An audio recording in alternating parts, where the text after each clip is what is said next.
जी अस्सलाम वालेकुम बच्चों। Good good. अच्छा जी लो बच्चों, आप इस तरह करें, पेज नंबर ऊपर करें 544। चलें हिम्मत करें बच्चों,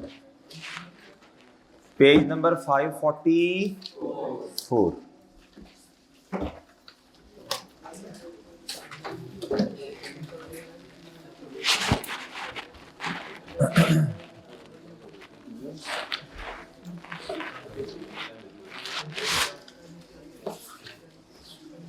जी कर लिया जी ओपन। प्यारे दोस्तों,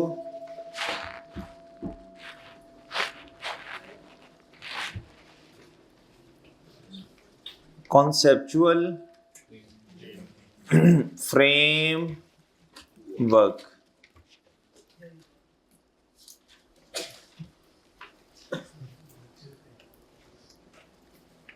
जी प्यारे भाई, ये T1 का टॉपिक है। क्या है प्यारे भाई? ये T1 का टॉपिक है, यानी मैक्स कितने का टेस्ट होगा? मैक्सिमम मार्क्स कितने हैं प्यारे भाई इसके? 10। कितने? 10। लेकिन आता नॉर्मली 10 का नहीं है। नॉर्मली प्यारे भाई ये जो एग्जाम में आता है ना, ये है जी मैक्सिमम 7 मार्क्स का आया हुआ है। कितने का? और नॉर्मली 5 6 5 6 4 5 6 7 5 6। ठीक है मेरे प्यारे भाई जी। और पिछली 1-2 अटेम्प्ट से एग्जामिनर इसको दे भी नहीं रहा। पिछली 1-2 अटेम्प्ट से एग्जामिनर इसको टेस्ट नहीं कर रहा, क्योंकि अगर आप लेटेस्ट वाला पास पेपर चेक करें ना, जरा जाके देखिए जरा किस अटेम्प्ट में आया हुआ है। देखिए जरा बच्चों, ऑटम 2024। इसका मतलब है प्यारे भाई ये मार्च 2025 में भी नहीं आया, और ऑटम 2020 यानी सितंबर या ऑटम 2025 में भी ये क्वेश्चन टेस्ट नहीं हुआ। तो इस दफा के लिए फिर इंपॉर्टेंट तो हुआ जी प्यारे भाई। अच्छा जी, चले हो सकता है ना दे, हो सकता है ना दे, लेकिन आप पास्ट ट्रेंड देख लें, वो देता है हर एक आधी अटेम्प्ट के बाद। अच्छा, लेकिन एक बात सुन लें, जिस अटेम्प्ट में नहीं देता फिर इसके 3-4 नंबर के MCQs दे देता है। जिस अटेम्प्ट में इसका सेपरेट क्वेश्चन नहीं आता ना, उस अटेम्प्ट में फिर क्या करता है एग्जामिनर, इसके ना इसके क्वेश्चन, इसके MCQs दे देता है बच्चों 3 से 4। वो आप पास पेपर्स देखेंगे इंशाल्लाह आपको आइडिया हो जाएगा। डन प्यारे भाई? चलें बच्चों, ये हम स्टार्ट करते हैं इंशाल्लाह। बच्चों छोटा सा टॉपिक है, आसान, बिल्कुल मुश्किल नहीं है बच्चों। एक न्यूमेरिकल बनता है इसमें से। क्या बनता है प्यारे दोस्तों? एक ही तरह का न्यूमेरिकल, बार बार वही पूछ रहा होता है बच्चों। बाकी सारी थ्योरेटिकल बातें हैं जी ज्यादातर। प्यारे भाई कॉन्सेप्चुअल फ्रेमवर्क, ये कोई स्टैंडर्ड नहीं है, ये कोई स्टैंडर्ड नहीं है, ये कोई स्टैंडर्ड बोलो शाबाश नहीं है, ये जनरल गाइडलाइंस है। क्या है प्यारे दोस्तों? यानी अगर मैं ये बात करूं, अगर प्यारे दोस्तों मैं ये बात करूं कि ये कि अलीम नवर भाई इधर आ जाए, इधर आके बैठे। मैंने कहा मैंने तबला शबला भी खा लेके आया, आज मेरा चांद इधर जी। हाँ जी इधर आना, बल्कि इधर आजा आगे आजा मेरा चांद जी।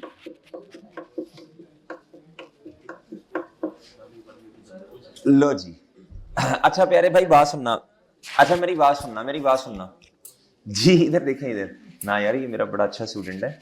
अच्छा अब मेरी बात सुनना प्यारे भाई, इधर सुने। अगर मैं ये बात करूं कि अगर किसी स्टैंडर्ड के अंदर कोई बात स्पेसिफिकली नहीं लिखी हुई, गौर से सुनना, अगर किसी स्टैंडर्ड के अंदर प्यारे भाई कोई बात स्पेसिफिकली बयान नहीं की, मुझे हंसी आएगी तेरे देख के अब जी। नहीं इस वजह से नहीं, बड़ी देर बाद मिलने आया, स्पेसिफिकली मैंने इसे बुलाया, कल आ जाना क्लास में जी। प्यारे भाई ओए बस। अच्छा जी प्यारे भाई इधर देखें, अगर कोई बात किसी स्टैंडर्ड के अंदर स्पेसिफिकली नहीं लिखी गई, तो बच्चों जनरल गाइडलाइंस कहां पे मौजूद होंगी? कॉन्सेप्चुअल फ्रेमवर्क में। क्या मैं समझा पा रहा हूं प्यारे भाई? दोबारा फिर सुन ले बच्चों, अगर कोई बात किसी स्टैंडर्ड में स्पेसिफिकली नहीं लिखी गई, तो बच्चों फिर हम आकर देखेंगे कॉन्सेप्चुअल फ्रेमवर्क। कॉन्सेप्चुअल फ्रेमवर्क क्या है? कोई स्टैंडर्ड नहीं है, इसमें बातें लिखी हैं जनरल गाइडलाइंस। क्या लिखी हैं प्यारे भाई? सही है मेरे भाई? जनरल अवामुन नास के लिए रहनुमाई है, इधर सारे स्टैंडर्ड्स के लिए रहनुमाई है, किसमें प्यारे भाई? कॉन्सेप्चुअल फ्रेमवर्क में। क्या मैं समझा पा रहा हूं बच्चों? अच्छा जी, अब प्यारे दोस्तों वेटेज भी मैंने आपको बता दी है, वेटेज भी मैंने आपको बता दी है प्यारे दोस्तों, इसके 10 मार्क्स से कम की होगी। डन। अच्छा, आगे प्यारे भाई मैंने आपको यह भी बता दिया इसका सेपरेट क्वेश्चन भी बन सकता है, और अगर सेपरेट क्वेश्चन ना बने तो आई के आपका ट्रेंड ये है, ये 3 या 4 नंबर के एमसीक्यू इस पेपर में दे देता है। डन है बच्चों? ले प्यारे भाई, जो बातें अहम ज्यादा होंगी वो मैं बड़ी तसल्ली से पढ़ाऊंगा, बाकी मैं खल्ली बल्ली करूंगा। डन? मतलब खल्ली बल्ली से मुराद है मतलब जिस चीज की जितनी औकात है उतनी इज्जत देनी है ना। इधर कह रहा हूं, इधर इधर जी। कहता जी पर्पस ऑफ कॉन्सेप्चुअल फ्रेमवर्क। यार ये क्यों सुबह सुबह ऐसा हो रहा है मेरे प्यारे भाई? बंद कर दो इसको, रिकॉर्डिंग बंद करो भाई, अपना छोटा यार।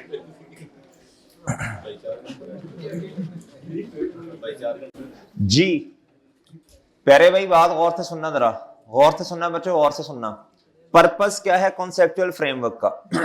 पर्पस क्या है प्यारे दोस्तों कॉन्सेप्चुअल फ्रेमवर्क का? जरा बात गौर से सुनिएगा।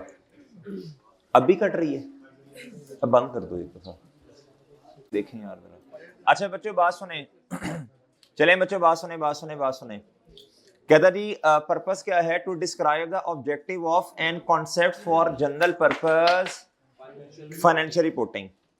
कहता जी ये ना कोई स्पेसिफिक गाइडलाइन नहीं है, जनरल गाइडलाइन है कि फाइनेंशियल स्टेटमेंट्स को कैसा होना चाहिए। तो अच्छा, जो पॉइंट्स मैं हाईलाइट या बोल्ड कर रहा हूं सिर्फ वो पढ़ने हैं, रट्टा नहीं लगाना। एक दफा पढ़ेंगे तो इंशाल्लाह बात समझ में आना शुरू हो जाएगी। टू असेस द, ये एमसीक्यूज के लिए है, किसके लिए प्यारे दोस्तों? टू असेस द, हाँ एमसीक्यूज के लिए इंपॉर्टेंट है ये। टू असेस द, कहता जी आईएएसबी, आईएएसबी एक बॉडी है प्यारे दोस्तों, ये किस मकसद के लिए है आगे जाके इंशाल्लाह पढ़ेंगे। To assess the international accounting standard board to develop IFRS that are based on consistent IFRS international financial reporting standards. बच्चों किसी भी स्टैंडर्ड कोई भी चीज जब दुनिया में चेंज होती है प्यारे दोस्तों, जब क्रिप्टो का कॉन्सेप्ट आया प्यारे भाई, जब क्या उसका नाम है जी कोविड आया था, तो कोविड के अंदर गवर्नमेंट ने क्या किया था, कुछ जो रेंटल वाली जगह थी गवर्नमेंट ने वेव कर दी। क्या कर दी प्यारे दोस्तों जी? या लोगों ने कहा जी कि आपके पास हमारी रेंट वाली जगह है, हम आपसे रेंट कम लेंगे या नहीं लेंगे 1 या 2 साल। अब इसका जो काउंटिंग ट्रीटमेंट क्या होना चाहिए, ये चेंज आ गया ना ग्लोबली बच्चों। अब ये जो बॉडी है ये वाली आईएएसबी, कौन से वाली प्यारे दोस्तों? ये इसका ट्रीटमेंट बताएगी। क्या बताएगी प्यारे दोस्तों? International accounting standard board. ये किसने बनाई होगी? IFRS foundation. किसने बनाई होगी बच्चों? IFRS foundation. यानी आईएफआरएस का जो बोर्ड है उधर जो लोग बैठे हैं प्यारे दोस्तों, उन्होंने ये बॉडी बनाई। अब इनके भी आगे कुछ ना एडवाइजर्स होंगे। क्या होंगे प्यारे दोस्तों? ये अभी मैं थोड़ा सा ज़हन साजी कर रहा हूं, आगे जाके इंशाल्लाह डिटेल में ये बातें पढ़ेंगे। डन प्यारे भाई? अच्छा प्यारे दोस्तों कॉन्सेप्चुअल फ्रेमवर्क क्या करता है? असेस करता है किसको? बोलो शाबाश, इंटरनेशनल अकाउंटिंग स्टैंडर्ड बोर्ड को। तो assess prepare financial statement to develop. कहता जी असेस करता है फाइनेंशियल स्टेटमेंट्स को बनाने में, ताकि जो पॉलिसीज आपने अडॉप्ट की हैं वो कंसिस्टेंटली वही वाली आगे भी अडॉप्ट करें। डन प्यारे भाई? रट्टा नहीं लगाना, 1-2 दफा पढ़ेंगे बात जहन में बैठ जाएगी, याद नहीं करना। डन? आगे कहता प्यारे भाई to assist all parties to understand and interpret. All parties का मतलब क्या है? डिफरेंट स्टेक होल्डर्स हैं। क्या है मेरे प्यारे भाई? भाई कोई एक स्टेक होल्डर तो नहीं है ना, डिफरेंट स्टेक होल्डर्स हैं। कौन प्यारे दोस्तों? भाई गवर्नमेंट भी स्टेक होल्डर है, आप भी स्टेक होल्डर हैं। मेरी बात समझे बच्चों? जिसने इन्वेस्टमेंट की है किसी कंपनी में वो बंदा भी स्टेक होल्डर है। क्या मैं समझा पा रहा हूं बच्चों? आगे to contribute to the stated mission of IFRS. अभी मैंने नाम लिया था बच्चों किसका? आईएफआरएस फाउंडेशन का। आईएफआरएस फाउंडेशन का ऑब्जेक्टिव क्या है? ऑब्जेक्टिव यही है ना, लोगों को सही अकाउंटिंग बताई जाए। क्या बताई जाए प्यारे दोस्तों? और सही काउंटिंग के साथ साथ प्यारे दोस्तों उनके ट्रीटमेंट्स भी बताए जाएं, उनको गाइडलाइंस भी प्रोवाइड की जाएं। और भाई ऐसे ही है ना। लो प्यारे दोस्तों, बच्चों जो डॉक्टर्स की बॉडी होगी, जो डॉक्टर्स हैं उनकी एक बॉडी होगी ना, उनका एक बोर्ड होगा ना बच्चों। इसी तरह प्यारे दोस्तों इसी तरह बच्चों जो अकाउंट्स या फाइनेंस प्रोफेशन है, इसकी जो बॉडी का नाम हो क्या है? बोलो आईएफआरएस फाउंडेशन। डन प्यारे दोस्तों? और इन्होंने फिर आगे बॉडीज बनाई होंगी आईएफआरएस वालों ने। कहता जी to develop that bring transparency, transparency का मतलब होता है साफ शफाफ, अकाउंटेबिलिटी, अगर कोई चीज गलत होगी तो किसी बंदे को अकाउंटेबल ठहराया जा सके। एफिशिएंसी, एफिशिएंसी का मतलब है अगर कोई मसला आ गया, जज़ाकल्लाह, अगर कोई मसला आ गया बच्चों तो एफिशिएंटली उसको क्या, जल्दी उसे क्या किया जाए, सॉल्व किया जा सके। कहता to financial markets around the world. Financial market क्या होता है प्यारे दोस्तों, आप इंशाल्लाह बीआईए में ये जाके बहुत डिटेल में पढ़ेंगे। फाइनेंशियल मार्केट्स क्या होता है, वो वाली मार्केट जिधर जहां लोग अपनी इन्वेस्टमेंट जमा पूंजी जो है इन्वेस्ट कर रहे होते हैं, उसे क्या बोलते हैं, बोलो शाबाश। To provide the foundation for standard that contribute the transparency, बस आगे पढ़ने की जरूरत। To provide the foundation, foundation कहते हैं बच्चों, जगह दे दो जी, फाउंडेशन कहते हैं बुनियाद को, किसे कहते हैं प्यारे दोस्तों, ये बुनियाद है, क्या है प्यारे दोस्तों, किसी भी स्टैंडर्ड को लेके आने की जो बुनियाद है प्यारे दोस्तों वो कॉन्सेप्चुअल फ्रेमवर्क है। जनरल गाइडलाइंस को सामने रखते हुए ही कोई ना कोई स्टैंडर्ड जो है ना वो डेवलप हो रहा होगा। मिसाल के तौर पे बच्चों आपने रिकॉग्निशन क्राइटेरिया पढ़ा, क्या पढ़ा प्यारे भाई, IS 23 का, IS 40 का, IS 16 का, IS 20 का, वो सारे रिकॉग्निशन क्राइटेरिया किन असूलों को सामने रख के बनाए गए हैं बच्चों, कॉन्सेप्चुअल फ्रेमवर्क। और मेरी बात समझ गए हैं, आगे प्यारे दोस्तों, to provide the base for standards that strengthen accountability, जो मजबूत करता है किसको प्यारे दोस्तों, अकाउंटेबिलिटी को, किसको प्यारे दोस्तों, यानी आप मुझे कहें, मैं आपसे कहूं यार ये जो आपने ट्रीटमेंट किया है ये कहां लिखा हुआ है, आप कहीं सर फलां स्टैंडर्ड के अंदर लिखा है, और मैं कहूं यार ये मेरे ख्याल से ये जो ट्रीटमेंट है ये सही, बोलो शाबाश, नहीं है। अगर वो ट्रीटमेंट, भाई सिर्फ पाकिस्तान में लोग जो है ना वो उस्ताद पढ़ा नहीं रहे, और भी कंट्रीज में हैं, और भी क्या उसका नाम है, इंडस्ट्री में पढ़े लिखे लोग मौजूद हैं। अगर कोई कॉन्ट्राडिक्टरी बात आ जाती है तो लोग फिर क्या करते हैं, IASB को इन्फॉर्म करते हैं, अपनी ओपिनियन शेयर करते हैं, क्या करते हैं प्यारे दोस्तों, भाई मैं बात समझा पा रहा हूं जी, ईमेल्स करते हैं, क्या करते हैं प्यारे दोस्तों, या पाकिस्तान या डिफरेंट बॉडीज में जो जिस कंट्री का रिप्रेजेंटेटिव होता है वो वहां तक बात को, बोलो शाबाश, पहुंचा देता है। क्या मैं समझा पा रहा हूं बच्चों जी। अगर ऐसा ना हो तो बच्चों फिर तो गलत ट्रीटमेंट आ जाए, कोई भी बंदा अकाउंटेबल ना हो। क्या मैं समझा पा रहा हूं बच्चों जी। तो अच्छा अगर आप ये देखें ना, अगर मोटी मोटी बातें, तो अकाउंटेबिलिटी की बात हो रही है बच्चों प्यारे दोस्तों, ट्रांसपेरेंसी की बात हो रही है प्यारे दोस्तों, एफिशिएंसी, आप पढ़ के देख लें सारी बातें, भाई ऐसी है ना, असिस्ट करना बच्चों IASB को, ये 3-4 बातें बार बार यही होती जा रही हैं। आगे कहता है to provide the foundation for standard contribute to the economic efficiency, कहता जी the use of a single trusted accounting language. अब मेरी बात गौर से सुन लें बच्चों, हम कहते हैं ना हम IFRS के मुताबिक अकाउंटिंग कर रहे हैं, किसके मुताबिक कर रहे हैं, कहता अगर हर कंट्री में, हर शहर में लोग अपने अपने हिसाब से काउंटिंग करना शुरू कर देंगे तो ये ट्रांसपेरेंसी बोलो नहीं होगी, ये तो हर बंदा अपने अपने हिसाब से काउंटिंग कर रहा होगा। कहता उससे बचने के लिए हमने क्या किया, हमने क्या, उसका नाम है, सारे लोगों को एक जगह पे क्या कर लिया, एक पॉइंट पे इकट्ठा कर लिया। क्या कर लिया प्यारे दोस्तों, मैं समझा पा रहा हूं प्यारे दोस्तों जी। अब आप मोटा मोटा सा ये एक नजर देख लें प्यारे भाई, ये MCQs के लिए पेपर में आ सकता है जी प्लीज।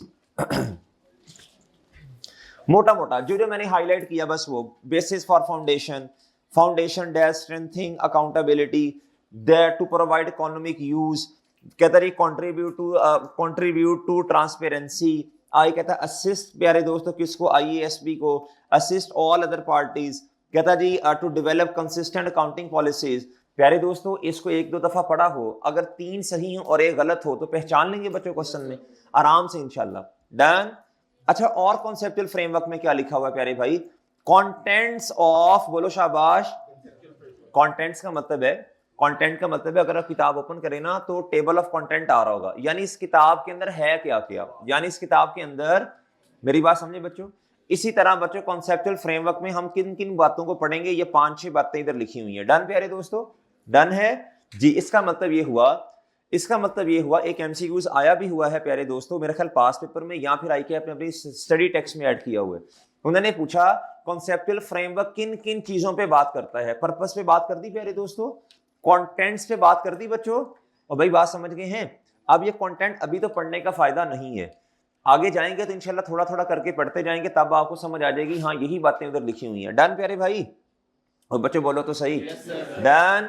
अच्छा जी, अब प्यारे दोस्तों the elements of financial statement, ये फंडामेंटल ऑफ अकाउंटिंग में बच्चों आपको पढ़ाया जाता था। और याद करें बच्चों चैप्टर नंबर 1, शाबाश, और सॉरी लेक्चर नंबर 1 याद करें। लेक्चर नंबर 1 में प्यारे भाई आपको बताया था जी 5 हेड्स होते हैं, ये 5 एलिमेंट्स हैं फाइनेंशियल स्टेटमेंट के। प्यारे भाई कौन कौन से? Asset, liability, income, expense and capital.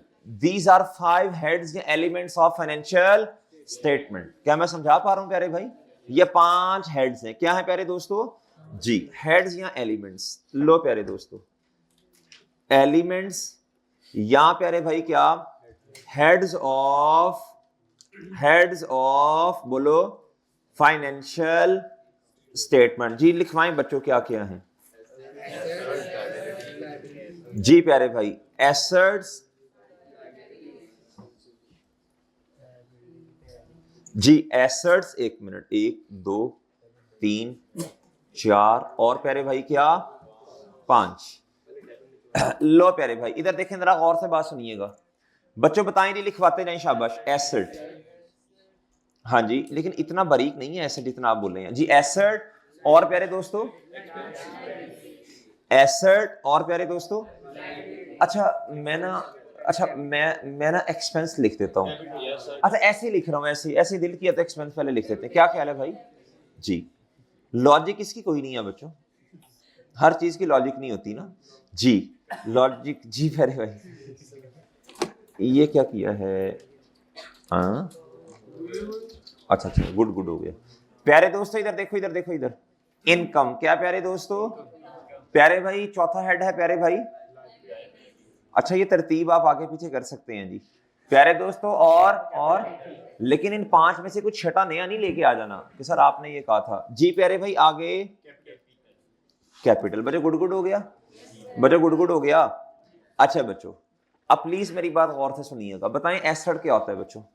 वो बचपन वाली बातें बच्चों, वो बचपन वाली बातें।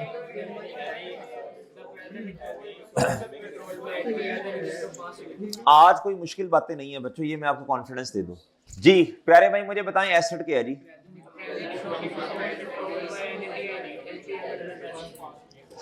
इसी डेफिनेशन में से आई के आपके एग्जामिनर ने 6 नंबर का क्वेश्चन दिया हुआ है जी। प्रेजेंट, उस टाइम जब बच्चों को समझा रहे हो तो मरी जा रहा है, मतलब कि कोई और टॉपिक सर को मिला नहीं है, उनको चलो इसी पे टाइम लगा लेते हैं। हाँ प्रेजेंट मतलब वो पढ़ाते हैं ना, वो मतलब बेसिक्स वाला सब्जेक्ट भी पढ़ाते हैं ना, फंडामेंटल तो आता है, इसलिए यार ये भी मैं बता दूं बच्चों को। ऐसा नहीं है प्यारे भाई, पास पेपर में क्वेश्चन आए हुए। Present economic resource controlled and as a result of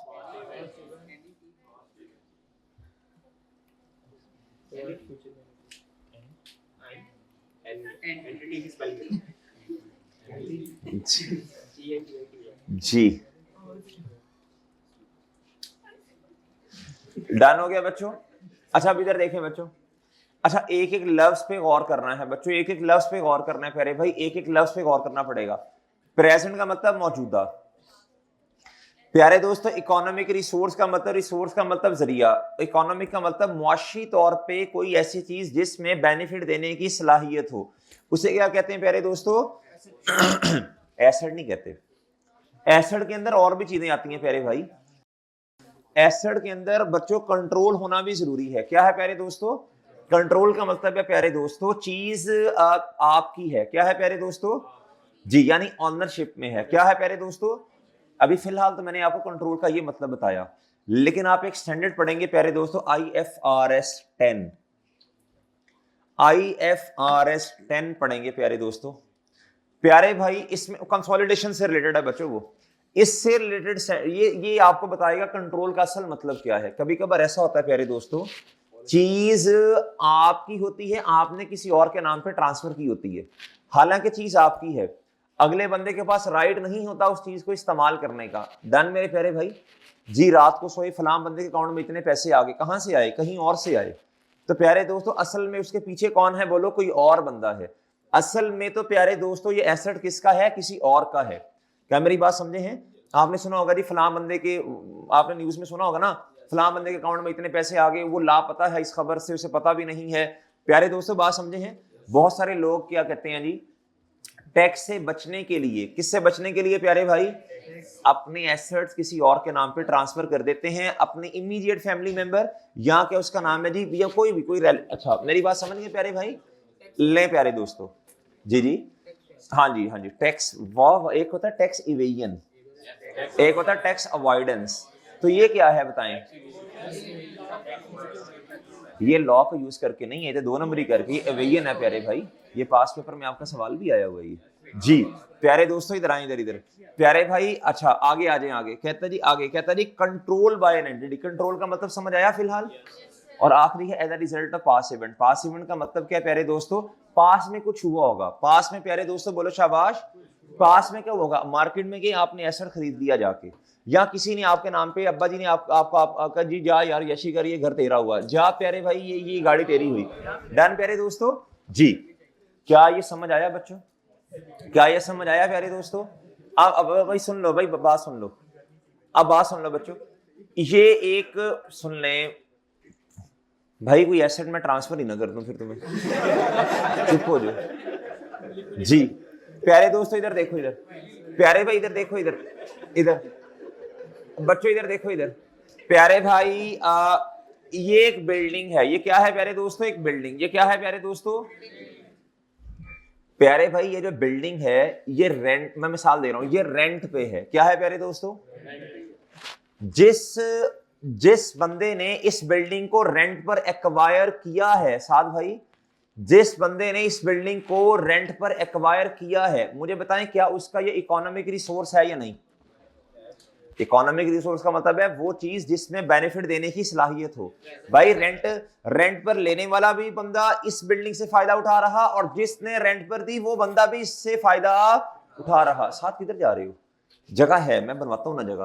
प्यारे भाई ये 1 2 3 4 5 6 7 8वें बेंच वाले थोड़े से इधर हो जाए, हो जाए मेरा चांद हो जाए, जल्दी जल्दी हिम्मत करो, जल्दी हिम्मत करो भाई, ये 7वें वाले भी हो जाए, एक इधर बैठे एक इससे पीछे बैठे भाई, शाबाश शाबाश शाबाश, जगह बहुत है, जगह तो दिल में होती है बच्चों जी।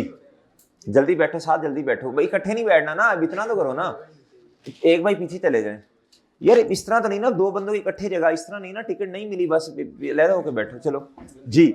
आप प्यारे दोस्तों मेरी बात सुनो, अब मेरी बात सुनो प्यारे भाई, बात सुनो अब जरा गौर से सुनना प्यारे भाई। इकोनॉमिक रिसोर्स का मतलब क्या है, रेंट पर जगह लेने वाला बंदा भी इससे फायदा उठा रहा, और रेंट पर इस जगह को देने वाला बंदा भी इससे फायदा उठा रहा। इकोनॉमिक रिसोर्स तो दोनों के लिए है, मुझे बताएं लेकिन ये एसेट किसका है, जिसकी ऑनरशिप है, जिसका इस पे क्या है, बोलो शाबाश, कंट्रोल है। क्या मैं समझा पा रहा हूं बच्चों? डन है प्यारे भाई?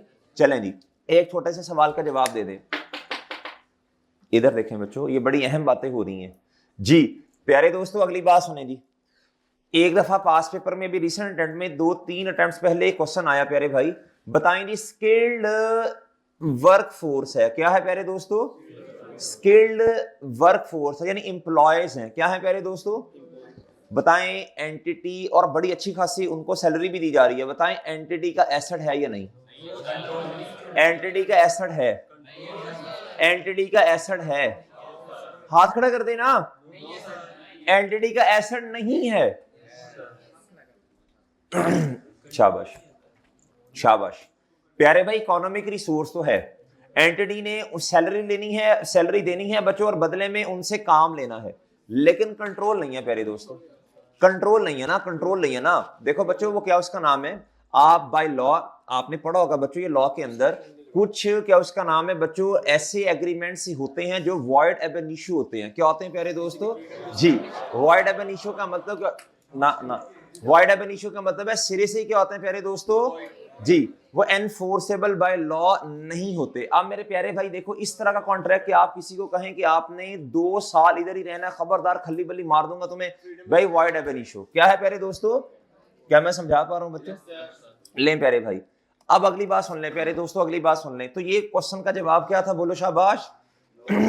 इस क्वेश्चन का जवाब क्या था, बोलो शाबाश जी, ये एसेट नहीं है। हाँ, एंटिटी ने फायदा उठाना है, ये इकोनॉमिक रिसोर्स है, ये काम लेना है, लेकिन बच्चों ये एसेट बोलो नहीं। क्या मैं समझा पाया हूं बच्चों? चलें शाबाश। एक्सपेंस क्या होता है बच्चों बोलो? अच्छा आपने नोट करना है ये जल्दी से, शाबाश जल्दी करें, जल्दी ये नोट करना है आपने, जल्दी करें भाई। आ जाओ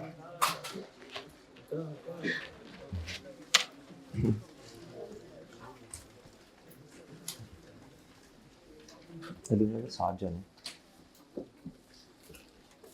रजा है, रजा है, पता नहीं अभी।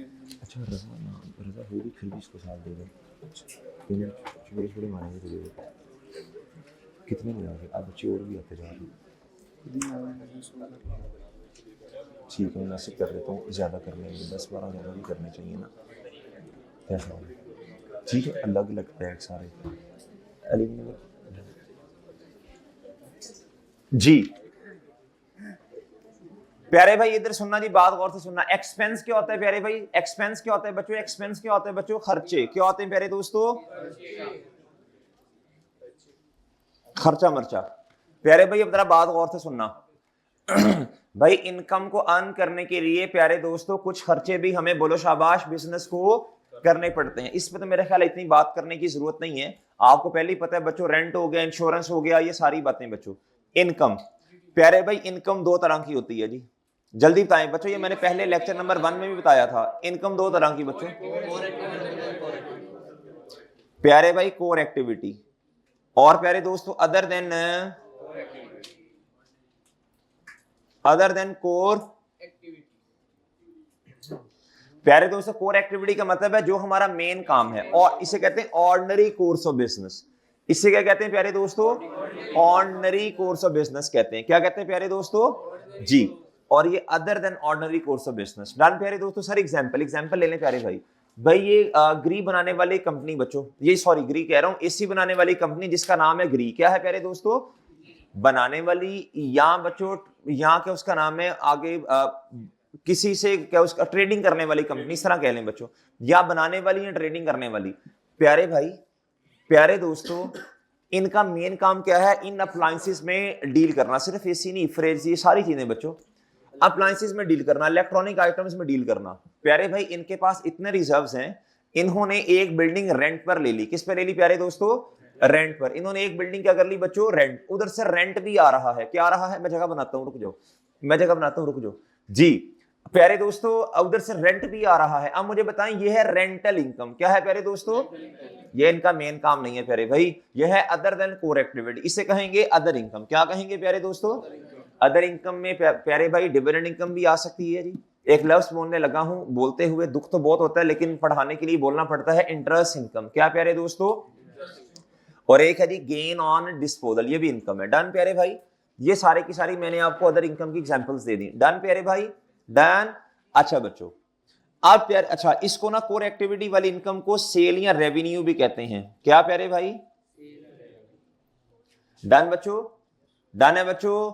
अच्छा एक छोटी सी बात, सॉरी और सुन लें, एक छोटी सी बात। अच्छा इस तरह करें, ये जो गर्ल्स वाली साइड है इस तरह करें बच्चे, आप ना ये एंड वाले जो दो बेंचेज हैं कोशिश करके आगे आ जाएं। ये क्या उसका नाम है, इधर आगे 2 लाइंस में शिफ्ट हो जाएं, ताकि ना आने वालों के लिए जगह बन जाए। फिर हिम्मत कर लें बच्चों। ये देखे ना, ये सेकंड लास्ट थर्ड लास्ट पे जगह है ना, इधर आ जाए सब। अच्छा बच्चों अब सुने, अब मेरी एक छोटी सी बात और सुन लें बच्चों। इनकम का मतलब हरगिज ये नहीं होता कि पैसे का आना। इनकम का हरगिज मतलब ये नहीं होता कि पैसे का आना। बच्चों इनकम कहते हैं जी अर्न करना। क्या करना बच्चों? चीजों को बेचना, और उस पर जो क्या उसका नाम है प्यारे दोस्तों? बेच कर, जिसे सेल कहते हैं। क्या कहते हैं प्यारे दोस्तों? चीज खरीदी होगी प्यारे दोस्तों, 100 की 140 की बेचती। ये जो 40 ऊपर वाले हैं ये प्रॉफिट है, 140 क्या है? इनकम है। और खर्चा कितना है प्यारे दोस्तों? कॉस्ट ऑफ सेल ये है 100। क्या मैं समझा पा रहा हूं प्यारे भाई? लें सर अगली बात सुन लें प्यारे भाई, अगली बात सुन लें। अगर ऑनर ने कंट्रीब्यूशन कर दिया, किसने प्यारे दोस्तों? यानी आपने बिजनेस स्टार्ट किया और बिजनेस के पास कुछ भी नहीं है प्यारे भाई, तो ऑनर घर से 100 रुपीज ले आया। क्या ये इनकम है? क्या ये इनकम है? इजाजत भी थोड़ी आवाज तेज हो सकती है पहले गला खराब है, आवाज तेज हो सकती है थोड़ी सी। अच्छा कहता जी तो मुझे बताएं एंट्री क्या होगी बच्चों? कैश, डेबिट, इनकम क्रेडिट या capital credit. Any economic resource provided by honour into the business, into the, बच्चों इसे कहते हैं कैपिटल। क्या कहते हैं प्यारे भाई? कैपिटल किसे कहते हैं बच्चों? हर पैसे का आना इनकम नहीं है, हर पैसे का आना इनकम नहीं है। कैश डेबिट बच्चों हो सकता है आपने किसी से उधार लिया हो, लोन क्रेडिट, याद है ना, याद है ना, अब तो माशाल्लाह इतनी काउंटिंग आपने पढ़ ली। या हो सकता है आपने चीजें बेची हो, cash debit, cash debit, income credit, cell credit, ये भी हो सकता है बच्चों। ये ना तो उधार है ना ही प्यारे दोस्तों आपने सेल की बच्चों, बल्कि ऑनर घर से पैसे ले आया। प्यारे दोस्तों इसकी एंट्री होती है कैश डेबिट कैपिटल क्रेडिट। क्या मैं समझा पा रहा हूं बच्चों? चले मैं अलग अलग एंट्रीज लिख रहा हूं प्यारे भाई, मैं अलग अलग एंट्रीज लिख रहा हूं। मैं कह रहा हूं जी कैश डेबिट 100 से, और प्यारे दोस्तों सेल्स या रेवेन्यू क्या हो गया, बोलो शाबाश, क्रेडिट। क्या मैं समझा पा रहा हूं? और अगर पैसे नहीं मिले मेरे प्यारे भाई तो इनकम तो फिर भी रिकॉर्ड कर लेंगे ना बच्चों। और हाँ अब तो माशाल्लाह बहुत पढ़ लिया आपने जी। प्यारे दोस्तों लायबिलिटी, लायबिलिटी का बताएं बच्चों? हाँ जी कैश, शाबाश। मैं इसकी आपको इंशाल्लाह डेफिनेशन भी बताता हूं। पहले मुझे एंट्री बताएं, कैश डेबिट और लोन, डन प्यारे दोस्तों जी। लोन फ्रॉम जिससे भी लिया वो क्या हो जाएगा, बोलो शाबाश, 100 से क्रेडिट। डन हो गया बच्चों, डन हो गया प्यारे भाई। कैपिटल की एंट्री बता दें बच्चों, कैश डेबिट और, क्या मैं समझा पा रहा हूं बच्चों? डन बच्चों, डन है बच्चों, डन प्यारे भाई, डन डन। अच्छा जी माशाल्लाह, नदर भाई आ जाए आ जाए आ जाए, आपके लिए जगह बनाई है, आ जाए बच्चों। अच्छा मेरी बात सुने बच्चों, मेरी बात सुने, बात सुने बच्चों। लायबिलिटी की डेफिनेशन कोई बताना पसंद करेगा? एसेट से बिल्कुल उल्टा, प्रेजेंट ऑब्लिगेशन। क्या? अच्छा मुझे ना पहले मैं डेफिनेशन लिख लूं, फिर थोड़ा सा ना आपसे क्वेश्चन पूछना है, बताएंगे आप? प्रेजेंट ऑब्लिगेशन, आगे to transfer economic resource, to transfer, बोलो शाबाश, एज अ रिजल्ट ऑफ, ओ यार, एज अ रिजल्ट ऑफ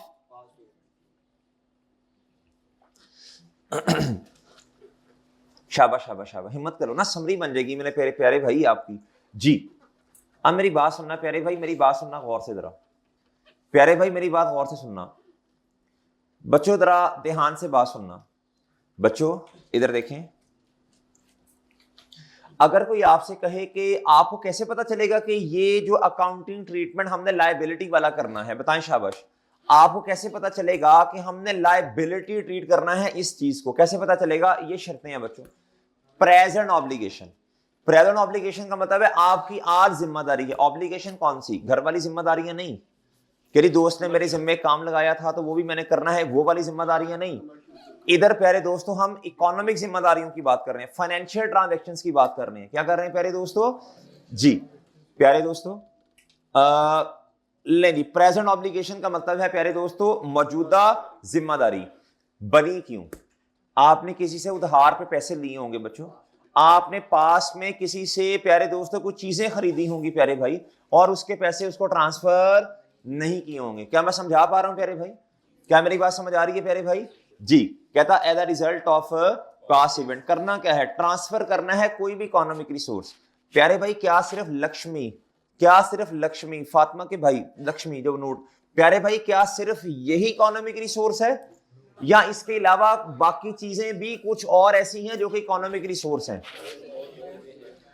क्या सिर्फ कैश के अंदर ये सलाहियत है कि प्यारे दोस्तों क्या सिर्फ कैश ही इकोनॉमिक रिसोर्स है? क्या सिर्फ कैश से ही बच्चों हम बेनिफिट ले सकते हैं प्यारे भाई? नहीं बच्चों, प्यारे दोस्तों इसी से भी बेनिफिट ले रहे हैं, ये भी इकोनॉमिक रिसोर्स है बच्चों।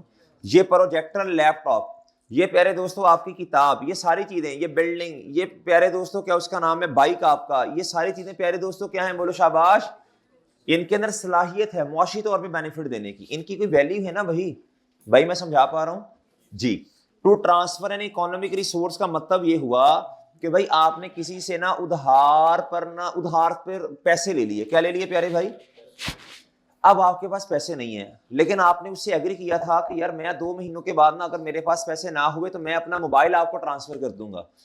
आपका जो मोबाइल है प्यारे दोस्तों उसकी भी वर्थ उतनी ही है जितने पैसे उधार पे आपने लिए थे। क्या मैं समझा पा रहा हूं बच्चों?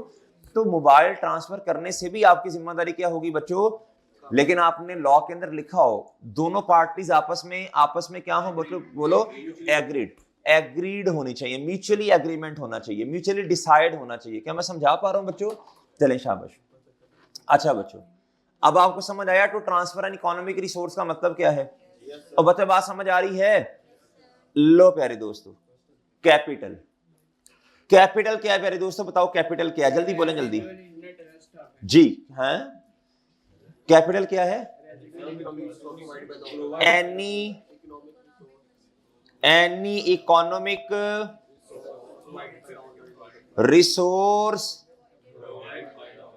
प्रोवाइड नहीं यार, प्रोवाइडेड आएगा ना, provided by into the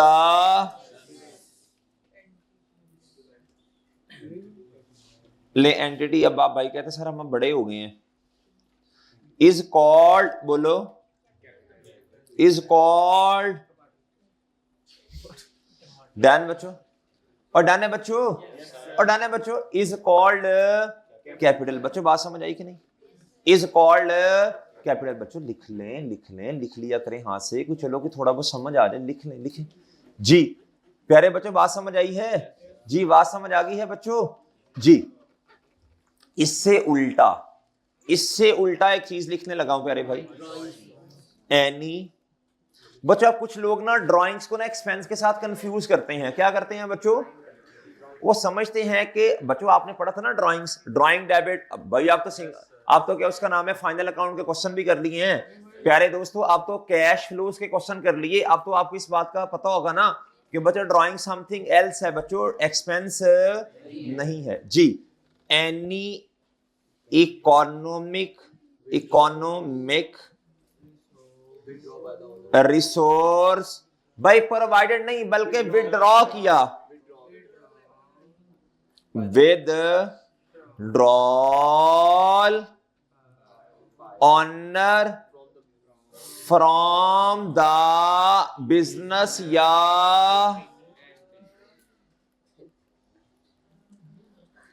for, नहीं नाश्ते के बगैर ही आए हैं अभी, तो मैंने भी नहीं किया हुआ। फॉर पर्सनल इज कॉल्ड, चलो बच्चों गुड हो गया। नोट कर लें बच्चों, नोट करो साथ, नोट करो, शाबाश। चले शाबाश, डन है बच्चों। डिविडेंड वगैरह को ड्राइंग की तरह ट्रीट करते हैं, कंपनी के केस में डिविडेंड होता है, डन। अच्छा अब प्यारे दोस्तों मेरी बात गौर से सुनना, अब प्यारे दोस्तों गौर से बात सुनना बच्चों। एक आपने इक्वेशन सुनी होगी, asset is equal to capital plus liabilities, done है प्यारे भाई।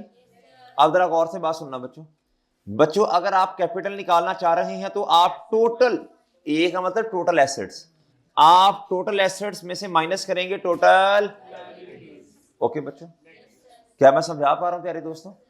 इसलिए प्यारे भाई कैपिटल को एक और नाम दिया जाता है,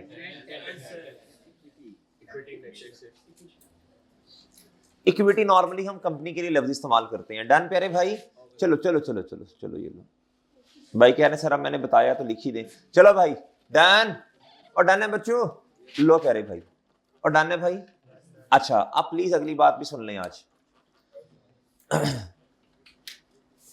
प्यारे दोस्तों इसको ना आसान लफ्जों में ये आपको समझाने की कोशिश की। अब कॉन्सेप्चुअल फ्रेमवर्क में इसकी जो डेफिनेशन लिखी है वो बताने लगा हूं बच्चों। कैपिटल इज द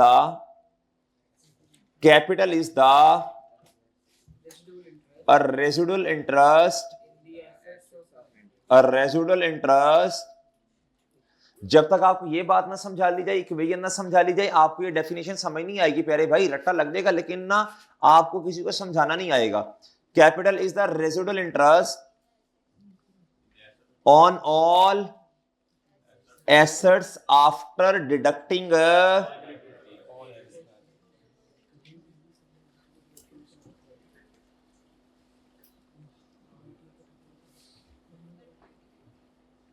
डन है बच्चों?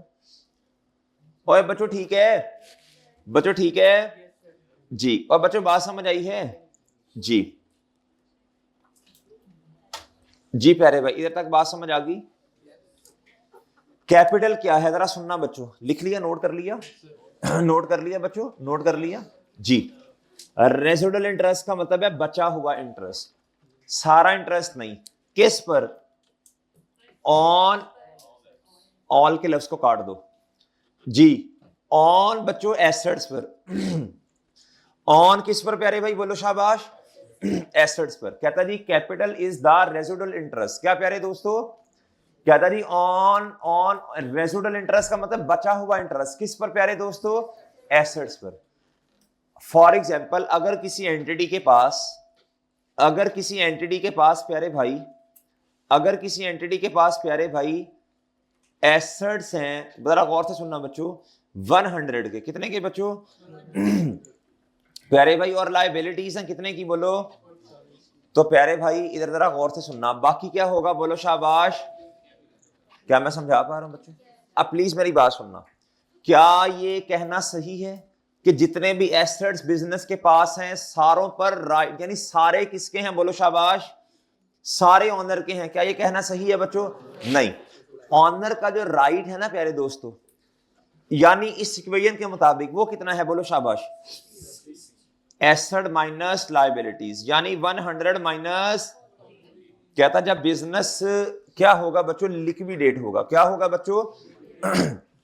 जब आप बिजनेस बंद कर रहे होंगे प्यारे दोस्तों, जब आप बिजनेस बंद करेंगे तो पहले ऑनर को सारी लायबिलिटीज जो है ना ये पे करनी होंगी, बाकी जो बचेगा ये किसका होगा बोलो शाबाश? ओके बच्चों? और भाई बात समझा पा रहा हूं? डन है बच्चों? और डन है? लो बच्चों, और भाई ठीक है? तो भाई ठीक है, ले सर, चलें शाबाश, ये कर लें, नोट कर लें, शाबाश जल्दी नोट कर लें।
बच्चों मेरी बात गौर से सुना बच्चों, इधर देखें भाई, इधर देखें, ये हो गया बच्चों सब? डन है प्यारे भाई? अच्छा प्लीज मेरी बात गौर से सुनना बच्चों, अब इसको पढ़ने की जरूरत नहीं है, अब इसको पढ़ने की जरूरत, जो जो मैं पढ़ा रहा हूं बस वो पढ़ना है, बाकियों को पढ़ने की जरूरत बोलो शाबाश नहीं है। अच्छा 1 मिनट ऊपर आइएगा बच्चों, ये स्टेटस पढ़ लें 1.3, ये स्टेटस पढ़ लें प्यारे दोस्तों जरा, स्टेटस वो वाला नहीं जी। कहता the conceptual framework is not a standard and nothing in the conceptual framework overrides any और any requirement in, अब ये सुन लें, कहता conceptual framework कोई standard नहीं है, और ना ही conceptual framework इसलिए है कि आप किसी IFRS 9, IFRS 16, प्यारे दोस्तों IAS 2, IAS 40, IAS 16, कहता इधर जो बातें लिखी हैं हम इसको ओवरराइड करना नहीं चाहते। कहता ये जनरल गाइडलाइन है, एक दफा पेपर में, ये पास पेपर में आया भी हुआ है एमसीक्यूज के अंदर शायद। बच्चों जो कॉन्सेप्चुअल फ्रेमवर्क है, क्या ये स्पेसिफिक स्टैंडर्ड को ओवरराइड कर सकता है? भाई एक होती है जनरल प्रोविजन, एक होती है प्यारे दोस्तों स्पेसिफिक प्रोविजन। आपने देखा होगा बच्चों जनरल प्रोविजन नॉर्मल गाइडलाइंस हैं, प्यारे दोस्तों जो स्पेसिफिक प्रोविजन है ये ओवरराइड करती है किसको बोलो शाबाश?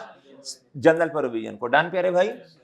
स्टैंडर्ड स्पेसिफिक गाइडेंस है, ये जनरल गाइडेंस है, ये कभी भी स्पेसिफिक स्टैंडर्ड की गाइडलाइन को ओवरराइड नहीं कर सकते। डन प्यारे भाई। लें सर, क्या था, IASB में some time specify requirements in a standard that depart from aspects of conceptual. क्या था, कभी कभी ना IASB इंटरनेशनल अकाउंटिंग स्टैंडर्ड जो है वो कोई स्पेसिफिक रिक्वायरमेंट उन्होंने लिखी होती है, डन प्यारे भाई, जो कि कन्फ्लिक्टिंग होती है, किससे बोलो, नहीं कॉन्सेप्चुअल फ्रेमवर्क से। ये स्पेसिफिक जो कह रहा है ना, ये स्टैंडर्ड की बात ही कर रहा है, स्पेसिफिक स्टैंडर्ड की बात। Further the conceptual framework may be revised from time to time. कहता फिर हम इसको रिवाइज करते हैं, and revision of the conceptual framework will not automatically lead to changes to the. कहता अब सुन ले जरा बात, कहता अगर हमने चेंजिंग की है ना कॉन्सेप्चुअल फ्रेमवर्क में, कहता उसको कॉन्सेप्चुअल फ्रेमवर्क की चेंज ही समझा जाएगा। कहता अगर हमने चेंज किया है स्पेसिफिक स्टैंडर्ड, कहता उसको स्पेसिफिक स्टैंडर्ड की ही चेंज समझा जाएगा। क्या मैं समझा पा रहा हूं बच्चों? ये बातें गौर से सुन ले, मेरे साथ एमसीक्यूज के लिए इंपॉर्टेंट है। अब एमसीक्यूज में परेशान नहीं होना कि सर कैसे कैसे पूछेगा, अभी हम प्रैक्टिस करेंगे ना, मुझे उम्मीद है आप 80% इंशाल्लाह सही जवाब देंगे, इंशाल्लाह। डन। जो बातें आपको मैं बता रहा हूं आपने तसल्ली के साथ सुनते जाना है जी, जो इंपॉर्टेंट बातें हैं। जिस तरह मैंने अभी आपको क्या कहा, ये कोई स्टैंडर्ड नहीं है। अगर कोई बात प्यारे दोस्तों कॉन्सेप्चुअल फ्रेमवर्क क्या क्या कर रहे हैं प्यारे दोस्तों, कॉन्ट्राडिक्ट कर रहा है, क्या कर रहे हैं बच्चों, तो कॉन्सेप्चुअल फ्रेमवर्क का हरगिज़ ये मतलब नहीं है कि हम ओवरराइड करेंगे स्पेसिफिक स्टैंडर्ड को। क्या मैं समझा पा रहा हूं बच्चों? और भाई समझ आई है? ले प्यारे भाई, अब आप इधर आ जाए प्यारे भाई, लर्निंग ऑब्जेक्टिव 2 पे आ जाए बच्चों, लर्निंग ऑब्जेक्टिव 2 पे आ जाए प्यारे भाई। क्या था, क्वालिटेटिव कैरेक्टरिस्टिक्स। क्वालिटेटिव कैरेक्टरिस्टिक्स का मतलब खसूसियत। खसूसियत एक होती है क्वांटिटेटिव, क्वांटिटेटिव का मतलब होता है नंबर्स। क्या होता है प्यारे दोस्तों? क्वालिटेटिव का मतलब है जिसे मैयर नॉर्मली हम नहीं कर सकते ना, इंटेंजिबल होता है ये। क्या होता है प्यारे दोस्तों? ये भाई बहुत अच्छे हैं, ये भाई बहुत अच्छे हैं, अब कितने अच्छे हैं ये तो हम नहीं बता सकते ना जी प्यारे भाई। लो प्यारे भाई, एक होता है क्वांटिटेटिव, मार्क्स नहीं तो आप कहते नहीं 10 मार्क्स इनको दे दिए, इनको 11 नंबर दे दिए 10 में से, इनको भाई उससे भी ज्यादा। डन जी। अब मेरी बात सुनना बच्चा, मेरी बात सुनना, मेरी बात सुनना जी, आप प्यारे भाई बात सुनना। अब कहता information to be useful for decision making. कहता कोई इंफॉर्मेशन, इधर जिस इंफॉर्मेशन की बात हो रही है वो फाइनेंशियल इंफॉर्मेशन है, नंबर्स वाली इंफॉर्मेशन। कहता वो तब यूजफुल होगी डिसीजन मेकिंग के लिए जब उसके अंदर फलां फलां, बोलो शाबाश, क्वालिटीज पाई जाए। डन। खसूसियात पाई जाए। डन प्यारे दोस्तों। पहला जरा सुनिएगा, इन बातों को पढ़ने की जरूरत, बोलो शाबाश, नहीं है। अब ये पढ़ना है प्यारे दोस्तों, ये पढ़ना है आपने।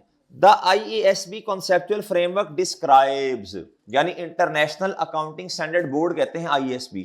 कहता जी डिस्क्राइब, उन्होंने बयान किया किसी भी इंफॉर्मेशन में दो चीजें होनी चाहिए। कितनी बच्चों? फिर आगे इनके आगे फर्दर पॉइंट्स होंगे। फंडामेंटल क्वालिटेटिव कैरेक्टरिस्टिक्स, कहता बुनियादी खसूसियत क्या होनी चाहिए, आगे जाके पढ़ते हैं। एंड इनहेंसिंग क्वालिटेटिव, कहता पहली बात तो ये बुनियादी खसूसियात होनी चाहिए। क्या पढ़ते हैं जाके, कहता और इसके अंदर ये इनहेंस करने की, क्वालिटी बढ़ाने की ताकत भी होनी चाहिए, सलाहियत होनी चाहिए। वो कैसे होगी आगे जाके इंशाल्लाह पढ़ते हैं। डन प्यारे भाई जी, इसको रट्टा नहीं लगाना, ये पढ़ने वाली बातें हैं। पहला क्या था, बोलो शाबाश, फंडामेंटल क्वालिटेटिव कैरेक्टरिस्टिक्स, बुनियादी उसूल, बुनियादी खसूसियात क्या होनी चाहिए बच्चों इंफॉर्मेशन में। कहता जी सबसे पहली बात रेलिवेंस होनी चाहिए। क्या होनी चाहिए प्यारे दोस्तों? इनको पढ़ने की जरूरत नहीं। रेलिवेंस क्या होता है जी, बताएं, रेलिवेंस क्या होता है बच्चों? भाई इंफॉर्मेशन शुड बी रेलिवेंट। मैं आपसे कहूं जी भाई कल आपने कितना पढ़ा, आपके सर असल में ना कल की स्टोरी सुन लें, मैं कहूंगा ना यार स्टोरी ना सुना। आपके सर असल में कल हुआ ये कि मेरा दिल बहुत ज्यादा कर रहा था पढ़ने को। सर मैं घर गया तो घर में घर वालों ने काम भेज दिया। सर वो मैं काम करके आया तो क्या उसका नाम है सर जी, उसके बाद ना मेरा ब्लड प्रेशर लो हो गया सर। उसके बाद ना क्या उसका नाम है, मैंने मोबाइल उठाया तो सर वो रील्स देखना शुरू हुआ तो सर वो, उसके बाद दोस्त का मैसेज आया, दोस्त की तबीयत खराब हो गई। अब लंबी रक्षा नहीं, एक बंदा होता है ना रक्षा करवा लेते हैं, मतलब उसे एक बात पूछे ना वो हम कहते हैं ना उसको कि यार भाई रक्षा तो ना करवा यार, मेहरबानी कर छोड़। भाई अब जितनी इंफॉर्मेशन इररेलेवेंट होगी उतनी यूजलेस होगी। क्या होगी प्यारे दोस्तों? क्या मैं समझा पा रहा हूं? इंफॉर्मेशन शुड भी, बोलो शाबाश, कंसाइज भी हो, रेलिवेंट भी हो। क्या मैं समझा पा रहा हूं? इसको पढ़ने की कतन जरूरत नहीं। बात मान के चले, इंशाल्लाह पढ़ना है आपकी मर्जी है बच्चों, बिला वाला सब्जेक्ट मुश्किल नहीं बनाना। डन। अगला दूसरा बच्चों, इसके अंदर क्या खुसूसियत होनी चाहिए, ये पढ़ो ना, ये पढ़ो। नहीं नहीं, ये है क्या, बुनियादी खुसूसियात क्या होनी चाहिए, बुनियादी। पहली बच्चों बोलो रेलिवेंस, दूसरी बच्चों ट्रू एंड फेयर व्यू या फेथफुल रिप्रेजेंटेशन, यानी जो बात की जाए सच्ची खरी, झूठ ना हो। क्या करे भाई, ट्रू एंड फेयर व्यू। अब ये सुन लें, ये बातें क्यों बताई जा रही हैं बच्चों। जो फाइनेंशियल स्टेटमेंट्स बनानी है बच्चों, आप लोगों ने इंशाल्लाह कल को जाके आप लोगों ने इंशाल्लाह बनानी है ना बच्चों, उस बेस पर लोगों ने अपने डिसीजंस करने हैं। क्या करने हैं प्यारे दोस्तों, बैंक ने लोन देना है, सप्लायर ने उधार पे चीजें देनी हैं प्यारे दोस्तों, उसके अलावा लोगों ने इन्वेस्टमेंट करनी है। और उधर अगर सच्ची बातें ना लिखी हुई प्यारे दोस्तों, आपको पता था कल को इस कंपनी को नुकसान होने वाला है, तो आप डिस्क्लोज करो। क्या करो प्यारे भाई, अगर आप नहीं करेंगे तो इसका मतलब है आपने true and fair view represent नहीं किया। मैं समझा पा रहा हूं बच्चों। इसलिए ये जनरल गाइडलाइंस आपको दी गई हैं कि फाइनेंशियल स्टेटमेंट्स को बनाने के लिए ये बुनियादी एथिकल वैल्यूज आपके अंदर होनी चाहिए। डन प्यारे भाई जी। लेकिन जितनी एथिकल वैल्यूज पढ़ाई जाती हैं माशाल्लाह, चार्टर्ड अकाउंटेंट्स को उतनी अनएथिकल काम भी करते हैं। हाँ ऐसे ही होता है प्यारे भाई, ये इसी तरह ही होता है ना, इसी तरह ही होता है ना। ये फाइनेंशियल स्टेटमेंट्स, ये टैक्स, ये फलां, ये वो कौन बताता है टैक्स, ये रास्ता भी है, ये रास्ता भी है, ये काम चोरी वाला काम कर लो, ये कर लो, फलां कर लो, ये क्या उसका नाम है, फाइनेंशियल स्टेटमेंट सही नहीं बना रहे होते, ये डॉक्टर्स तो नहीं बना रहे होते, वो अपनी जगह क्या उसका नाम है, वो अपनी जगह मॉरल करप्शन के अंदर इन्वॉल्व है, वो अपनी जगह मेरे प्यारे भाई मॉरल करप्शन में इन्वॉल्व है। जब डॉक्टर ये समझेगा कि जी फलां बंदे की जान बचाने से ज्यादा उसका ऑपरेट करना यानी पैसे का आना ज्यादा जरूरी है, तो भाई इंसानियत तो मर गई ना, फिर इंसानियत तो मेरे भाई मर गई ना। अगर वकील ये समझेगा, अगर प्यारे भाई वकील ये समझेगा कि जी इस बंदे, ये जो गलत मुकदमे में अंदर हुआ है प्यारे भाई, तो वो मेरे अब्बा जी है ना, उनका चैम्बर है लॉ, तो वो बताते रहते हैं यार ये हुआ, इंसानियत ही मर गई है हमारी, आज ऐसा हुआ। पता है कि ये बंदा गलत है, तो वकील उसका केस क्यों पकड़ रहा है प्यारे भाई, उसको सजा देने से क्यों रुकवाया जा रहा है। इंसानियत मर गई है ना। अपने 5, 7, 10 लाख रुपए की वजह से बच्चों इंसाफ नहीं हो पा रहा। क्या मैं समझा पा रहा हूं बच्चों, मजलूम के साथ खड़े नहीं है, जालिम के साथ खड़े हैं बच्चों। ये तो दुनिया बच्चों खत्म होने वाली है, ये तो आखिरत में इंशाल्लाह पता चलेगा।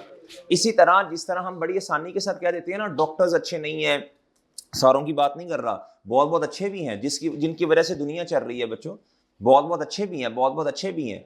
मैं आपको एक छोटी सी बात बता देता हूँ बच्चों, तारिक जमील साहब के जो छोटे भाई हैं डॉक्टर्स हॉस्पिटल में होते हैं, अच्छे भी हैं। ताहिर कमाल उनका नाम है। तो अब्बा जी का चेकअप था 8 से 10 साल पहले की बात है। तो साहिवाल में डॉक्टर्स ने कहा जी कि इनका ना बाईपास ही होगा, ये तो बहुत ज़्यादा सिर्फ अपने पैसे बनाने के लिए। तो हमने इधर उनको रेफ़र किया, तो क्या उसका नाम है, उन्होंने कहा आपको कोई मसला ही नहीं है, बिल्कुल आपको 0% भी हार्ट का मसला नहीं है। तो वो क्या उसका नाम है, हमने मज़ीद तसल्ली के लिए हमने कहा यार कुछ आप ना टैबलेट्स वगैरह हमें लिख दें, फलां लिख दें। उन्होंने सेकंड ओपिनियन, मतलब इतना टाइम दिया। मतलब जो सच्चा बंदा, खरा बंदा होता है ना, तो वो फिर अपने पैसा नहीं देख रहा होता, उसे पता होता है कि मैंने रिस्क हलाल कैसे कमाना है। तो अच्छे डॉक्टर्स भी मौजूद हैं प्यारे भाई, ये तरबियत की बात होती है ना। अब उन्होंने फिर सेकंड, हमारी तसल्ली के लिए सेकंड ओपिनियन उन्होंने लेके दिया। उन्होंने दूसरे डॉक्टर साहब को बुलाया, उन्होंने कहा जी आपका ओपिनियन क्या है, मैं अपनी बात बाद में बयान करूंगा। वो पूरी स्क्रिप्ट चल रही थी इस तरह ना प्रोजेक्टर के ऊपर, वो इस तरह जी, वो क्या उसका नाम है, हार्ट बीट ऊपर जा रही है। तो उन्होंने कहा जी मेरे ख्याल से तो बिल्कुल 100% ठीक है, मेरा तो ये ओपिनियन है। उन्होंने कहा तसल्ली हुई आपको? जी अल्हम्दुलिल्लाह तसल्ली होगी। उन्होंने कहा आपका तो ये बिल्कुल, अच्छे डॉक्टर्स भी मौजूद हैं बच्चों, अच्छे चार्टर्ड अकाउंटेंट्स भी मौजूद हैं प्यारे भाई जी। आप जैसे जो लोग हैं माशाल्लाह, आप जैसे लोग जो हैं ये अच्छे काम करेंगे इंशाल्लाह, जाके अच्छे मशवरे देंगे, अपने 40-50 हज़ार, 2 लाख, 4 लाख की वजह से ठप्पे नहीं लगा रहे होंगे। डन प्यारे दोस्तों, मैं सीरियस बात कर रहा हूँ बच्चों, हमारी जिम्मेदारी है बच्चों आप लोगों को समझाना। आप माशाल्लाह क्या उसका नाम है, कल को जाके आप लोगों ने लोगों के डिसीजंस करने हैं। क्या करने हैं प्यारे भाई, हलाल भी है हराम भी है। जिंदगी में एक चीज प्यारे दोस्तों याद कर लो, जिंदगी में मेरे प्यारे भाई एक चीज अपने जहन में बिठा लो, जो अल्लाह ने मेरी और आपकी किस्मत में लिखा है, मेरे से भाई छीन नहीं सकते, मैं इनसे छीन नहीं सकता। अपना ये ईमान बना लो, यकीन बना लो, बिलीव बना लो प्यारे भाई। ये बन गया ना मेरे प्यारे भाई, आपको टेंशन ही नहीं होगी भाई क्या कर रहे हैं, ये क्या कर रहे हैं, वो क्या कर रहे हैं, ये क्या कर रहे हैं। मेरी अपनी जिंदगी है, इनकी अपनी जिंदगी है। फिर मारा मारी अफरा तफरी का आलम क्या हो जाएगा, खत्म हो जाएगा। क्या हो जाएगा प्यारे दोस्तों, मैं ये नहीं कह रहा कंपीट ना करो, एथिकली कंपीट करो। क्या करो प्यारे दोस्तों, मॉरली कंपीट करो। क्या मैं समझा पा रहा हूं प्यारे दोस्तों? बड़ी आसानी के साथ हम ये कह देते हैं यार जज साहिबान सही नहीं है, डॉक्टर साहिबान सही नहीं है, फलां सही नहीं है। भाई अपने प्रोफेशन को भी तो देखो ना आप लोग, तो आप लोगों ने कल को भागदौड़ संभालनी है ना। क्या मैं समझा पा रहा हूँ प्यारे दोस्तों कि नहीं समझा पा रहा जी? तो ये हम में से लोग होते हैं ना भाई जो ऊपर जाते हैं। क्या ख्याल है प्यारे भाई? तो आप लोगों को ये बातें इंशाल्लाह याद रहेंगी प्यारे दोस्तों के नहीं भाई? समझे? अपनी औकात, एक सख्त लफ्ज बोलने लगाऊं, बोलूंगा मेरे प्यारे भाई, मैं समझता हूं मेरे जिम्मे है ये बोलना, अपनी औकात एक कुत्ते से भी कम नहीं इंसान को करनी चाहिए। एक कुत्ता होता है ना प्यारे भाई, उसको ऐसे हड्डी फेंकी जाती है। क्या फेंकी जाती है कि यार ये ले उठा, ये तेरी औकात है, ये ले यार ये तेरी औकात है। क्या 2 लाख पे बिकना है, क्या 5 लाख पे बिकना, क्या 4 लाख रुपए पे बिकना है बच्चों? तो ये समझ लेना, जब भी आपको, अभी तो आप लोगों के लिए मेरे प्यारे भाई मेरी बातें सुनना बड़ी आसान है।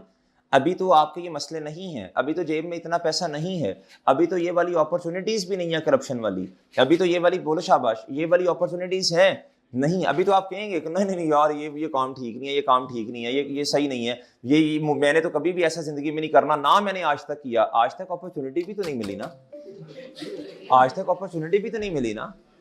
ये तो मेरे प्यारे भाई, ये मैं अपने आप को सामने रख के बात कर रहा हूँ। ये तो उस टाइम पता चलेगा जब मुझे 10 लाख रुपए की जरूरत होगी, वाकई ही जरूरत है, और दूसरी साइड से हलाल हराम की तरफ से मुझे पता चल रहा है कि 10 लाख मेरे पास आ सकता है, शायद इससे भी ज्यादा आ सकता है। उस टाइम होगी मेरी और आपकी आजमाइश। क्या होगी मेरे प्यारे भाई जी? आजमाइश पे फिर जो पूरा उतरता है प्यारे भाई, एक दफा तो वो तंग होता है, बार बार अल्लाह उसको तंग नहीं करते। उसे 1-2 दफा तो अल्लाह इम्तिहान उसका लेते हैं, लेकिन बार बार उसको फिर तंग अल्लाह नहीं, फिर बार बार वो तंग नहीं होता। फिर अल्लाह ताला उस आजमाइश पे उसे जो देते हैं उसकी सोच है मेरे प्यारे भाई। क्या मैं समझा पा रहा हूँ कि नहीं समझा पा रहा बच्चों? बातें समझ आ रही हैं? और जो टेम्परेरी फायदे के लिए बच्चों एक आजमाइश पे, क्या उसका नाम है, उसका ईमान जो डगमगा गया प्यारे भाई, तो प्यारे दोस्तों वो बार बार आजमाया जाएगा। जिंदगी में मुश्किलात आएंगी फिर। क्या मैं समझा पा रहा हूँ या नहीं? चलें भाई, उम्मीद है इंशाल्लाह आप इन बातों को याद रखेंगे। लो प्यारे भाई, अब मुझे बताएं, एक इंफॉर्मेशन के अंदर एक अच्छी इंफॉर्मेशन, फंडामेंटल खसूसियात क्या होनी चाहिए अच्छी इंफॉर्मेशन में? बुनियादी बुनियादी बुनियादी रेलिवेंस होनी चाहिए, और ट्रू एंड फेयर भी होना चाहिए। डन? ट्रू एंड फेयर भी को मेरे ख्याल काफी बात कर दी है। डन है प्यारे भाई? अच्छा, आप प्लीज अगली बात सुने बच्चों, अब अगली बात सुने प्यारे भाई, अगली बात सुन लें प्यारे भाई। इधर आइएगा, 1 मिनट यार, इसको अब क्या मौत पड़ गई है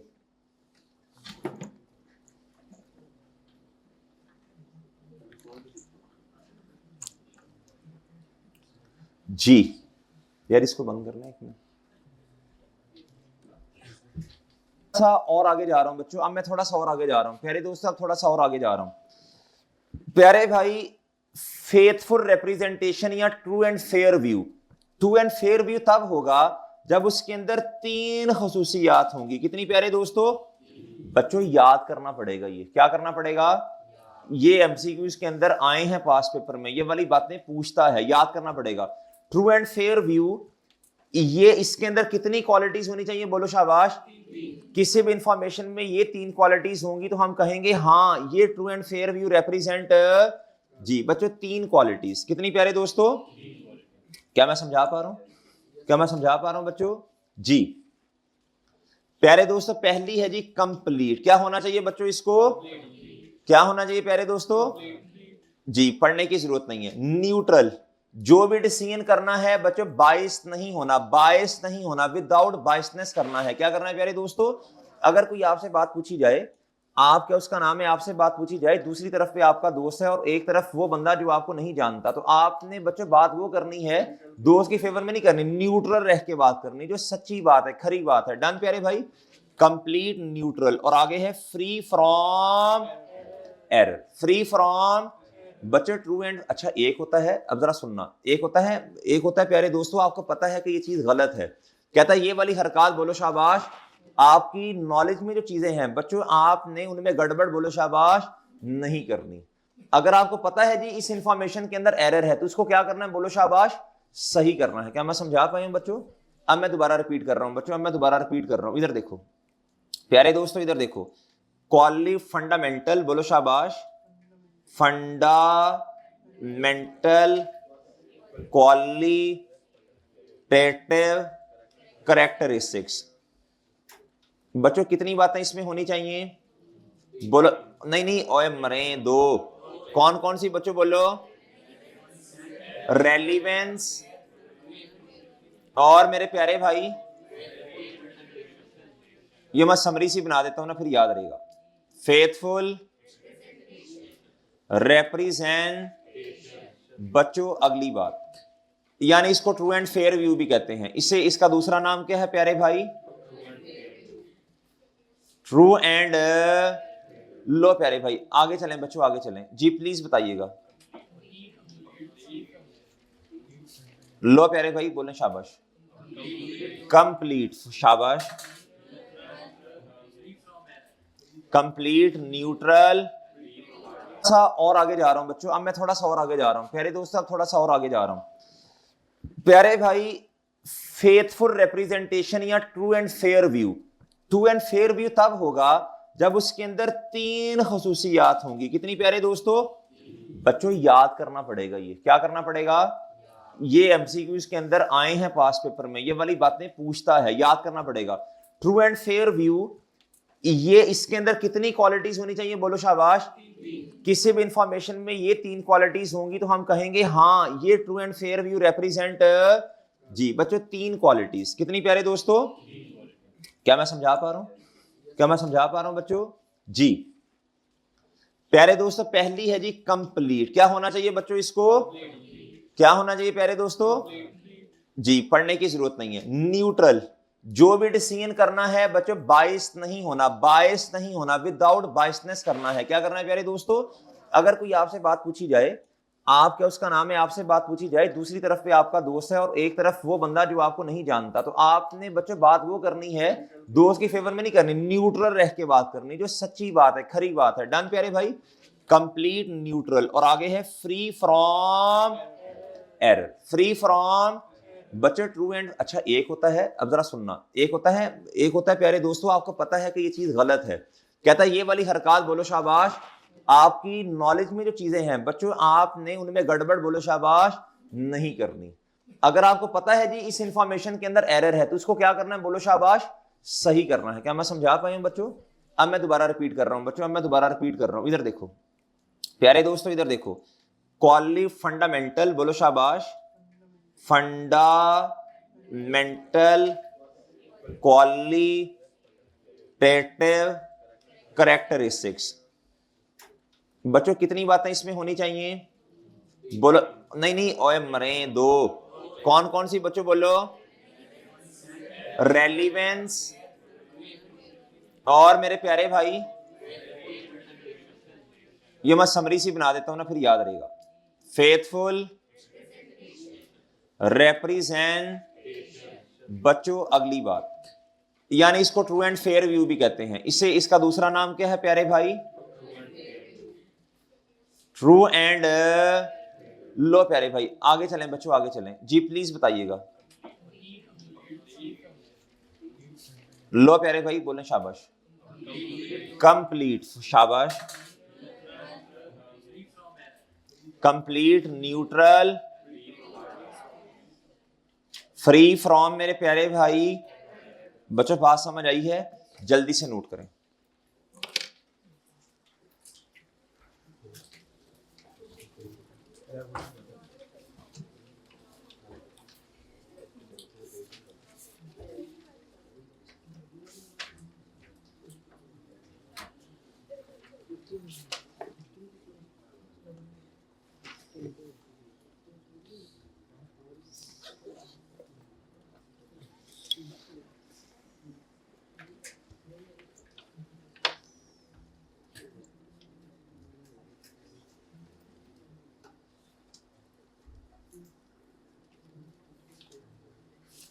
ये उसमें देखिए बताना, चैप्टर नंबर 6 का लेक्चर कौन सा बन रहा है?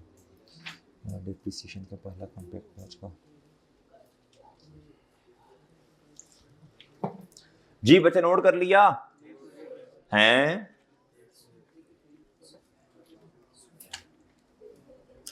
चलो चलो चलो शाबाश, हिम्मत करो बच्चों, हिम्मत करो जी। कर लिया नोट? कर लिया बच्चों नोट? चलें।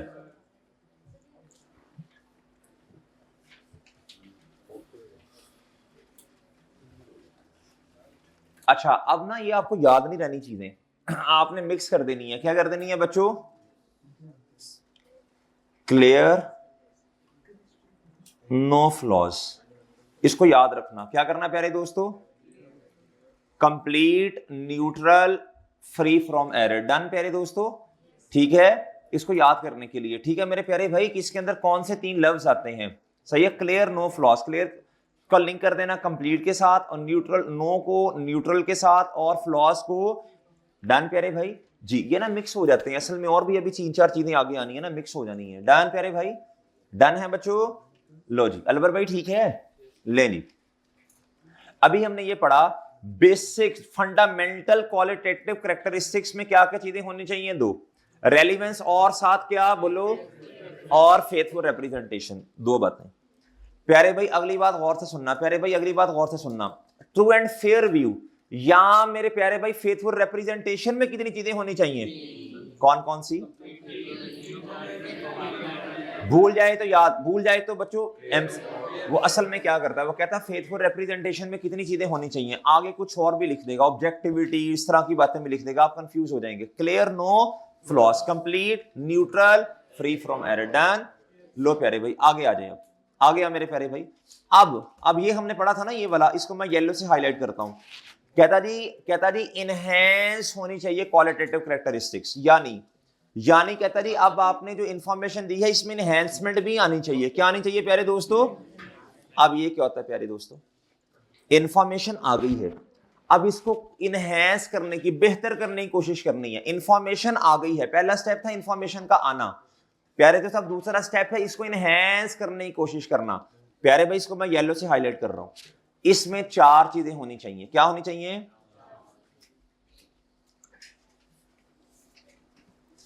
प्यारे दोस्तों? 4 चीजें। इनहेंस्ड क्वालिटेटिव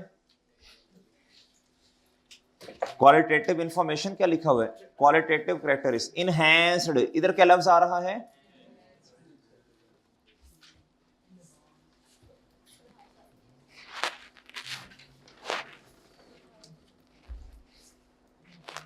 जी,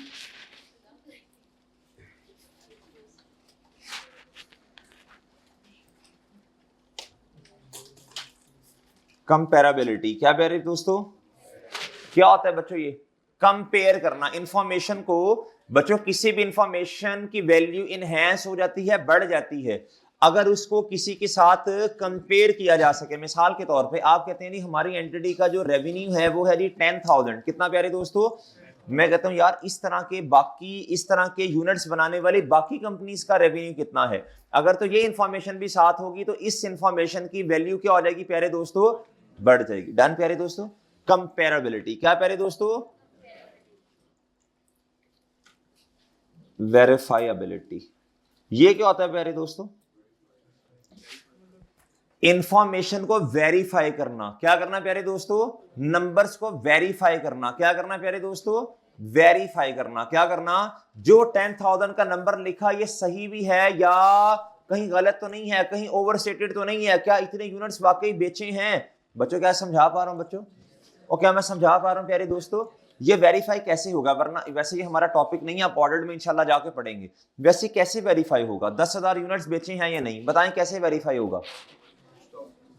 खरीदे होंगे बच्चों, परचेज इनवॉइसेस होंगी, स्टोर से जब इशू किए होंगे तो वो स्टोर कीपर ने जो डेटा रिकॉर्ड किया होगा वो भी होगा प्यारे दोस्तों। और तीसरे नंबर पे जिन जिन कस्टमर्स को बेचे हैं वो एक लिस्ट बनी होगी बच्चों, इनवॉइसेस, रसीदें, बिल्स होंगे प्यारे दोस्तों। बहरहाल हमारा टॉपिक नहीं है, ऑर्डर में जाके पढ़ेंगे। डन प्यारे दोस्तों जी। कंपेरेबिलिटी, वेरीफाइबिलिटी, तीसरा है प्यारे दोस्तों, इसका मतलब समझा दें। टाइमलीनेस का मतलब होता है प्यारे दोस्तों फाइनेंशियल स्टेटमेंट्स बनानी है जी, यानी ईयर एंड आ गया जी 31 दिसंबर 2025। अब प्यारे भाई जो हमारा लॉ है ना, उसमें है जी कि 3 महीने के अंदर अंदर फाइनेंशियल स्टेटमेंट्स बनानी है लिस्टेड कंपनीज के केस में। किस केस में प्यारे दोस्तों? एक फिर अगर आप रिक्वेस्ट करें तो 1 महीना मजीद भी मिल जाता है, लेकिन आप 2025 की फाइनेंशियल स्टेटमेंट्स प्यारे दोस्तों स्टेक होल्डर्स के लिए अवेलेबल कर रहे हैं 2050 में जाके। बनाई आपने बहुत अच्छी हैं, आपने 100% बातें उसमें लिखी हैं बच्चों। वो बातें जो पहले नहीं लिखती थी वो भी बता दी बच्चों, आपने लेवल अप कर दिया बच्चों। ट्रू एंड फेयर व्यू है प्यारे दोस्तों, प्यारे दोस्तों रेलिवेंस भी है बच्चों, कंप्लीट भी है प्यारे दोस्तों। आप जहां से मर्जी जाके वेरीफाई कर लें बच्चों, नंबर भी ठीक है उस चीज की। अच्छा, जिस तरह मैं आपसे कहूं, जिस तरह हमने कमिट किया था, आप इंशाल्लाह हलवापुरी भी आएगी थोड़ी देर में, तो मैं आपसे अच्छा सुनो ना सुनो, मैं आपसे कहूं